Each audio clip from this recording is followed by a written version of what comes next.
అనకాపల్లి జిల్లా నక్కపల్లి ప్రభుత్వ ఆసుపత్రిలో ఇంజెక్షన్ వికటించి 23 మంది అస్వస్థతకు గురయ్యారు. అస్వస్థతకు గురైన వారిలో 5గురు చిన్నారులు. వారిలో ఒకరి పరిస్థితి విషమంగా ఉంది.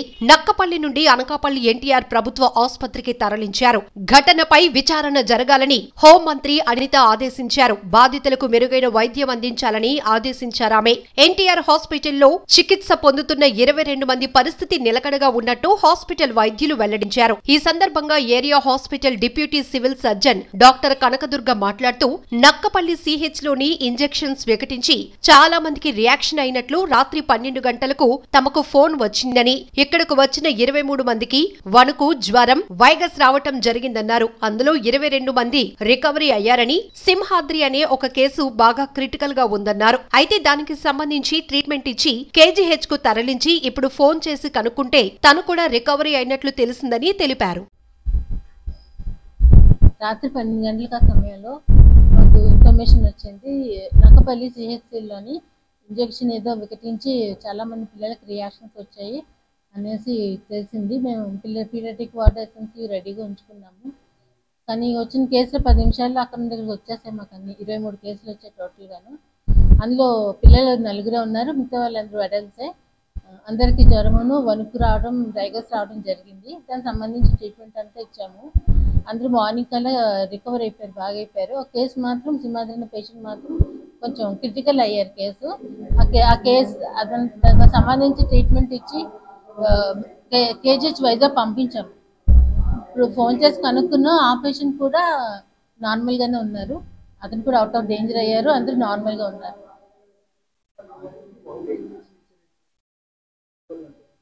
అంటే అది యాంటీబయాటిక్ ఫీవర్ అని ఇచ్చుంటారు. బహుశా కేషీట్లో రాసింది సిస్టర్స్ ఇచ్చుంటారు. మన నక్కపల్లి మండలం అండి, అనకాపల్లి జిల్లా అండి. బాబుకి నక్కపల్లిలో నేను బాగోలేదంటే, జ్వరంగా ఉందంటే హాస్పిటల్కి తీసుకెళ్ళామండి. తీసుకెళ్తే ప్లేట్లెస్ పడిపోయి అన్నారండి. దానివల్ల మేము బాబుని అడ్మిట్ చేస్తామన్నారండి. హాస్పిటల్లో అడ్మిట్ చేస్తామండి. నైట్ 8:30కి రౌండ్స్కి వచ్చినప్పుడు ఇంజెక్షన్ చేస్తారండి మొత్తం అందరికీ. తర్వాత ఫస్ట్గా పెద్దోళ్ళకి రియాక్షన్ అయిందండి. ఆ తర్వాత పిల్లలకి ఒడుకు జ్వరం రావడం మొదలు పెట్టిందండి.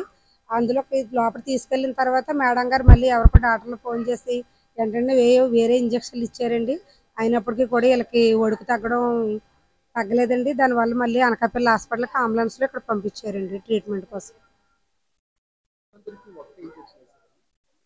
మరి ఒక రకం ఇంజక్షనే వేస్తున్నట్టున్నారు సార్. మరి ఏమేమి ఇంజక్షన్లు అనేది మేము అందరి దగ్గరికి వెళ్ళి చూడలేదండి.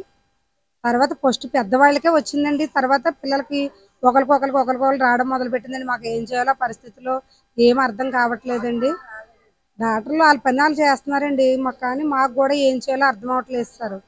ఈలోపు మేడం గారు, అనిత మేడం గారు గట్రా ఫోన్ చేసి అంబులెన్స్లు గట్రా రప్పించి పిల్లల్ని అనకాపల్లి హాస్పిటల్కి పంపించారు సార్. మాది నాయంపూడి అండి, నక్కపల్లి మండలం అండి. మా అమ్మగారు బాగోకపోతే 7వ తారీఖుని వాంతులు వస్తున్నాయని జాయిన్ చేశానండి. 7వ తారీఖుని బాగా చూశారు, 8వ తారీఖుని బాగా చూశారండి. 9వ తారీఖు నైటు 9వ తారీఖుని కూడా బాగా చూశారండి. 9వ తారీఖు నైటు బాటిల్ ఇంజక్షన్ చేశారు అందరికీ కూడా. మామూలుగా ఎప్పుడు చేసినట్టు చేశారండి.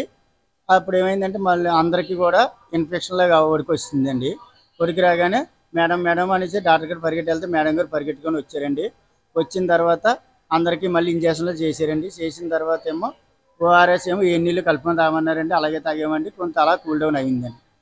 కూల్ డౌన్ అయిన తర్వాత అప్పుడు మళ్ళీ అనకాపల్లి మన డాక్టర్ గారు ఫోన్ చేసి అంబులెన్స్ మీద మొత్తం అందరినీ ఇక్కడ తీసుకొచ్చారండి. ఇక్కడ తీసుకొచ్చేస్తే కొంచెం ఫ్రెష్గా బాగున్నామండి. అది జరిగిందండి. మిగతా పిల్లలను కూడా అందరూ తీసుకురావడం జరిగిందండి. మా అబ్బాయిని ఎలా తీసుకొచ్చిన 5 నిమిషాల్లో మా అబ్బాయి కూడా పల్స్ పడిపోయి అలాగే వణుకు కూడా స్టార్ట్ అయిపోయింది.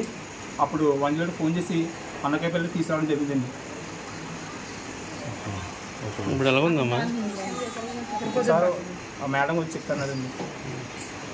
ఇప్పుడైతే ప్రజెంట్ బాగాలేదండి. రాత్రి జ్వరం ఉంది, ఇప్పుడు జ్వరం. ఎంతమంది వచ్చారు పిల్లలు ఇక్కడ? ఇక్కడైతే పైకి అయితే 5 మంది వచ్చింది. చిన్నపిల్లలండి 5 వచ్చారు. అందరూ బాగున్నారా?